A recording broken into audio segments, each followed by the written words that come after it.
തൃക്കാക്കരയിലെ NDA സ്ഥാനാർത്ഥിയാണ് അഖിൽ മാരാർ. കഴിഞ്ഞ ദിവസമാണ് എൻ.ഡി.എ സ്ഥാനാർത്ഥി പ്രഖ്യാപനമുണ്ടായത്. ഏതായാലും അഖിൽ മാരാർ തന്റെ പ്രവർത്തനങ്ങളുമായി സജീവമായി രംഗത്തേക്ക് ഇറങ്ങുകയാണ്. എങ്ങനെയാണ് ഇപ്പോൾ തൃക്കാക്കരയിലേക്ക് എത്തിയിരിക്കുകയാണ്?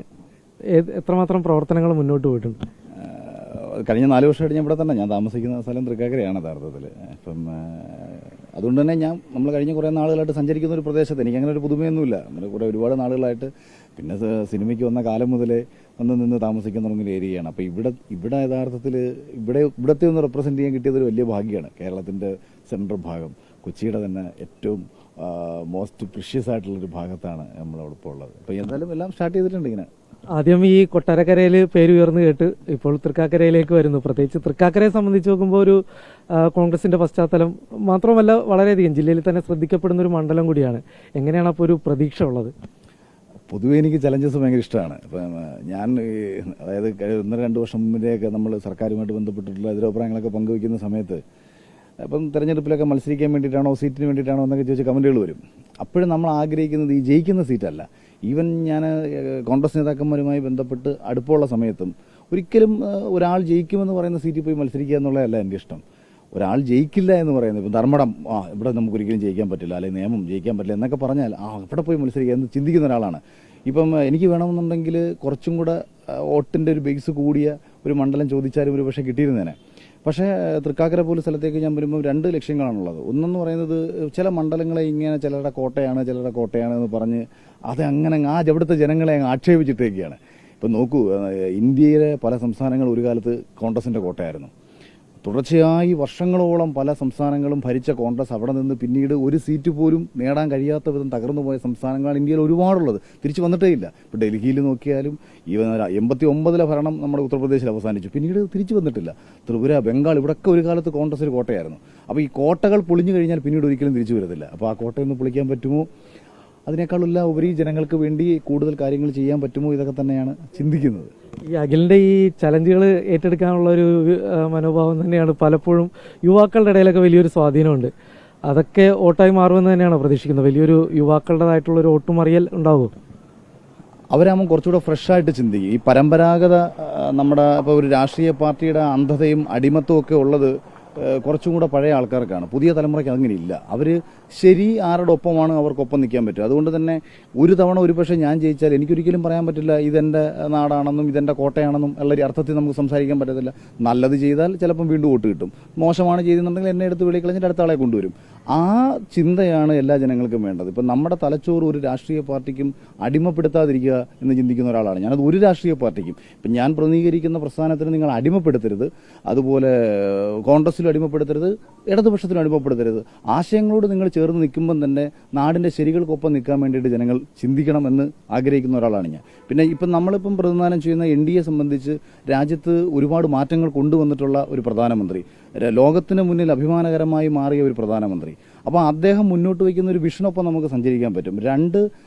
ഇവിടെ ഇപ്പോൾ അവർ അലയൻസ് ആയിട്ട്, ഇപ്പോൾ എൻ്റെ പാർട്ടി എന്ന് പറയുമ്പോൾ 2020 ആണ്. 2020യെ സംബന്ധിച്ച് അവരോട് പ്രൂവ് ചെയ്ത് കാണിച്ചതാണ് എന്തൊക്കെ മാറ്റങ്ങൾ ഒരു നാടിന് കൊണ്ടുവരാൻ കഴിയും. അഴിമതിയില്ലാതെ പൈസ കൃത്യമായിട്ട് വിനിയോഗിച്ചാൽ നമ്മുടെ നാട്ടിലുണ്ടാക്കാൻ പറ്റുന്ന അത്ഭുതകരമായിട്ടുള്ള ചേഞ്ചസ് എന്തൊക്കെയാണെന്ന് അവർ കാണിച്ചു തന്നിട്ടുള്ളവരാണ്. അവർക്ക് അവസരങ്ങൾ കിട്ടിയിട്ടില്ല. അപ്പോൾ അവർക്ക് അവസരങ്ങൾ കൊടുത്താൽ അവർക്ക് ഇതിനേക്കാളും വലിയ അത്ഭുതങ്ങൾ കേരളത്തിലൊട്ടാകെ സൃഷ്ടിക്കാൻ കഴിയും. ഒരു കാലത്ത് ഗുജറാത്തിനെ നമ്മൾ മോഡലായിട്ട് എടുത്തു.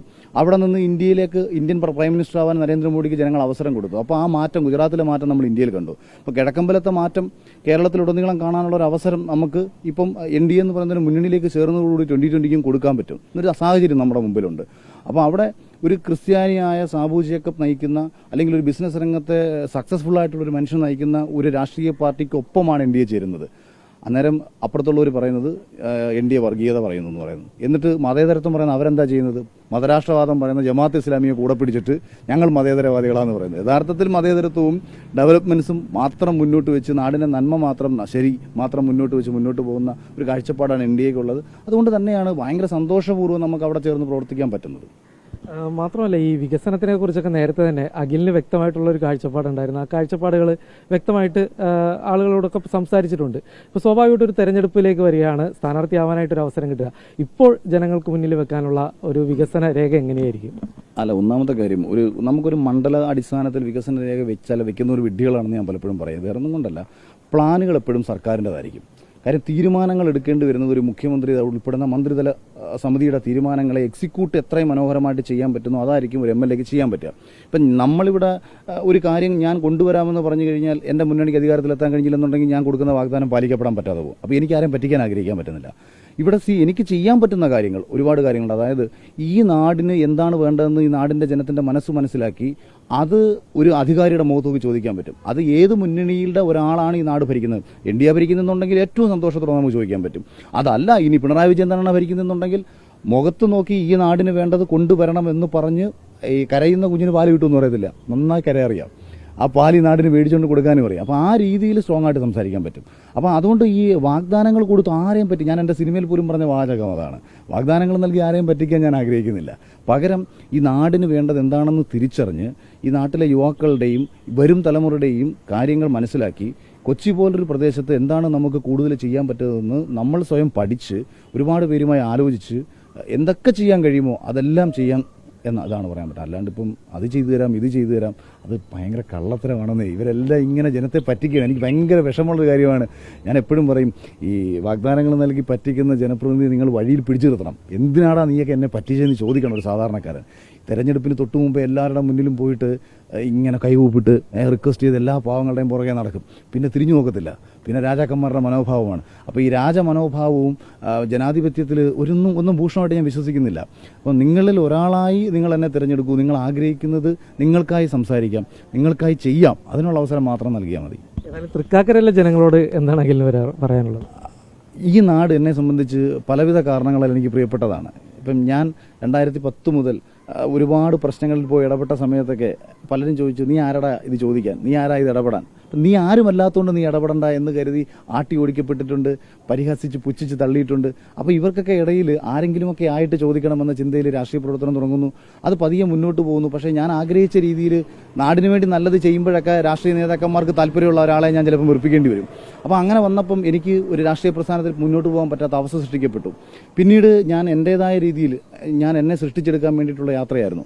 അപ്പം ഈ കൊട്ടാരക്കരയിലുള്ള എൻ്റെ ജീവിതത്തിലുള്ള സക്സസിനെക്കാട്ടിയും കൂടുതലും ഞാൻ അവിടെ നിന്ന് നാടുവിട്ട്, അല്ലെങ്കിൽ എൻ്റെ ജീവിതം ഇങ്ങനെ ഒരു ആത്മഹത്യയുടെ വക്കിലേക്ക് പോയിക്കൊണ്ടിരിക്കുന്ന സമയത്താണ് ഞാൻ കൊട്ടാരക്കരയിൽ നിന്ന് നാടുവിട്ട് കൊച്ചിയിലേക്ക് വരുന്നത്. കൊച്ചിയിലേക്ക് വന്നതിന് ശേഷം തൃക്കാക്കരയ്ക്കാണ് എപ്പോഴും വരുന്നത്. തൃക്കാക്കരയിൽ ഈ നാടിനെ ഭയങ്കരമായിട്ട് ചേർത്ത് പിടിക്കുക ഇതൊരു റിയാലിറ്റിയാണ്. ഞാൻ പല ഇൻ്റർവ്യൂകളിലും പറഞ്ഞിട്ടുള്ളതാണ്. ഇവിടേക്ക് വന്നതിന് ശേഷമാണ് എൻ്റെ ജീവിതത്തിൽ ആദ്യമായി മാറ്റങ്ങൾ വന്നു തുടങ്ങുന്നത്. ഇപ്പോൾ തമാശയായിട്ടൊക്കെ പറയും, അഖിൽ കോട്ടാത്തല മാറി അഖിൽ മാരാരായതിൻ്റെ പിന്നിലും നാടിനോടുള്ള സ്നേഹമില്ലായ്മയൊന്നുമല്ല. അതുകൊണ്ടാണ് ഞാൻ കൊട്ടാരക്കര മത്സരിക്കണം തീരുമാനിച്ചത്. പക്ഷേ അൾട്ടിമേറ്റ്ലി സംഭവിച്ചത്, ഞാൻ അവിടെ നിന്ന് മാറി ഇവിടേക്ക് വന്നതിന് ശേഷം ഞാൻ സൃഷ്ടിക്കപ്പെട്ടു. ഇന്ന് സൃഷ്ടിക്കപ്പെട്ട ഈ അഖിലിന് ഈ നാടിന് വേണ്ടി ഒരുപാട് കാര്യങ്ങൾ ചെയ്യാൻ പറ്റും. അതുകൊണ്ട് തൃക്കാക്കരക്കാർക്ക് എന്നെ വിശ്വസിക്കാം. അൾട്ടിമേറ്റ്ലി ഞാൻ ആരെയും ഇന്ന് വരെയും പറഞ്ഞ് പറ്റിച്ചൊരു സ്വഭാവക്കാരനല്ല. അതുകൊണ്ട് നിങ്ങൾ എന്നെ വിശ്വസിച്ചാൽ നിങ്ങളുടെ കൂടെ ഞാനുണ്ടാവും. വളരെയധികം നന്ദി, വിജയാശംസകൾ.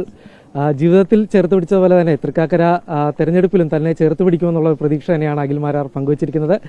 ക്യാമറമാൻ ബിനു ഈശ്വരമംഗലത്തിനൊപ്പം കിരൺകുമാർ, അമൃത ന്യൂസ്, കൊച്ചി.